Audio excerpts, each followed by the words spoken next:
Buongiorno a tutti amici e ben ritrovati in questo nuovo video. Oggi sono davvero felicissima perché condivido con voi la mia ricetta preferita da quando ero bambina, le tartellette alla frutta con crema pasticcera, un guscio di frolla soffice e una crema delicatissima. Prima di cominciare vorrei invitarvi ad iscrivervi al mio canale, a lasciare un like a questo video e a commentare. Grazie di cuore!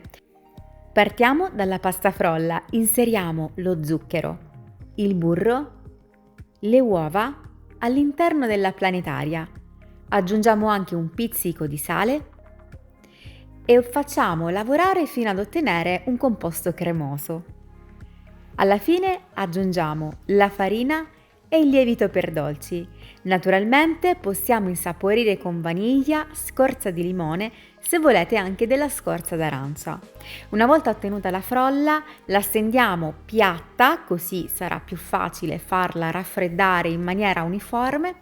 La lasciamo in frigorifero per 30 minuti o anche un'ora. La stendiamo aiutandoci con un po' di farina.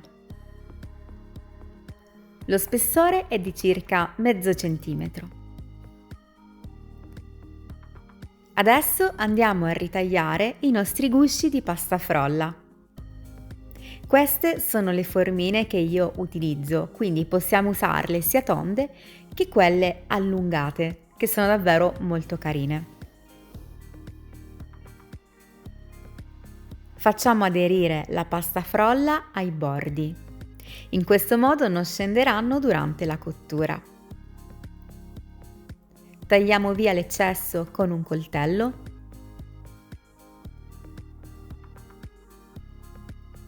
E passaggio molto importante adesso è quello di andare a creare dei fori con una forchetta, in modo che la frolla si cuocia in maniera uniforme. Poi ci ritagliamo dei quadratini con la carta da forno e mettiamo al centro un po' di ceci, fagioli, lenticchie oppure il sale grosso, quello che voi avete in casa. Naturalmente una volta che li avremo utilizzati possiamo conservarli per utilizzarli sempre allo stesso scopo. Li facciamo cuocere in forno a 180 gradi per circa 15-20 minuti.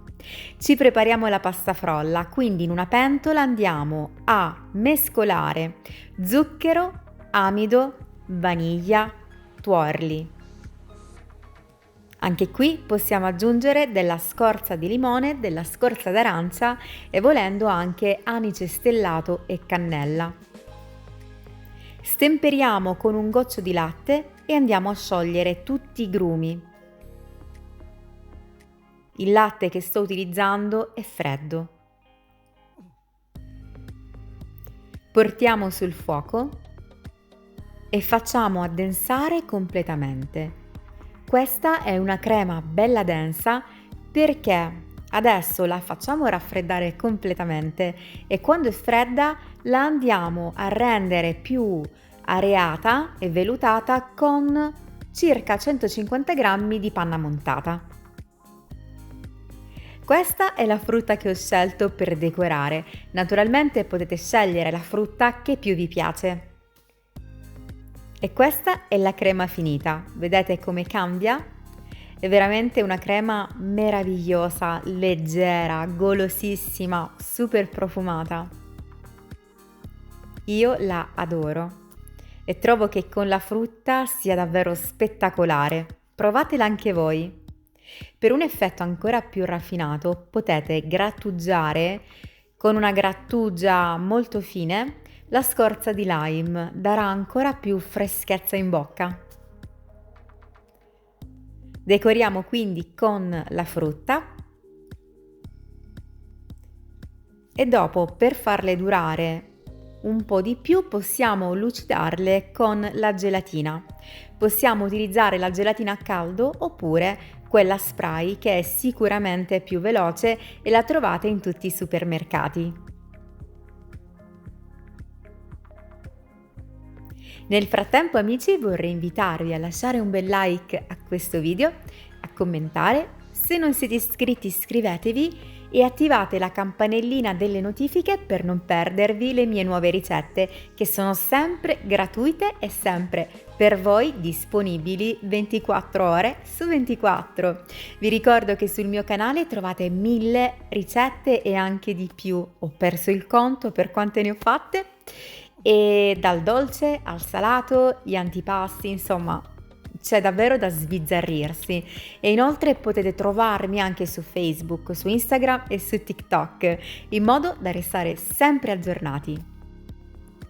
Se vi fa piacere darmi una mano per far crescere il mio canale, non vi resterà altro che condividere questa ricetta con i vostri amici. Cliccate sul pulsantino condividi. Potrete condividerla su tutti i social, compreso anche WhatsApp. E queste sono altre immagini di altri video che già trovate presenti sul mio canale. Vi ringrazio tanto per aver guardato questo video, io vi mando un bacione e un abbraccio e ci vediamo presto con una nuova ricetta e tantissime altre novità stupende e meravigliose che non vedo l'ora di comunicarvi. Un bacione, ciao!